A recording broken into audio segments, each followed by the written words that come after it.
শুভ সকাল বন্ধুরা, সবাইকে আমার ইউটিউব চ্যানেলে স্বাগত। সবাই ভালো থেকো, সুস্থ থেকো। এই যে এই জড়িপুটিগুলো একটু দেখে নাও, পরে একদিন রেসিপি দেবো তোমাদের। তোমরা যদি কমেন্ট করে জানতে চাও, আমি রেসিপিটা পুরোপুরি দিয়ে দেবো। আমি পুরো ভিডিওটা করতে পারিনি, যেটুকু পেরেছি করলাম।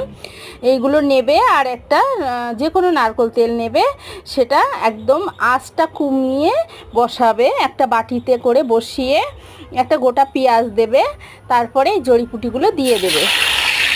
তোমাদের যাদের চুল উঠে যাচ্ছে, রুক্ষ হয়ে যাচ্ছে, টাক হয়ে যাচ্ছে আর স্ক্ল্যাপ দেখা যাচ্ছে, লাল হয়ে যাচ্ছে, সেই সব চুলের জন্য এই তেলটা তোমরা যেদিন শ্যাম্পু করবে, বা শ্যাম্পু না, সপ্তাহে 2-3 দিন লাগাবে। শ্যাম্পু করার আধা ঘন্টা বা 1 ঘন্টা আগে লাগিয়ে রেখে শ্যাম্পু করে ফেলবে।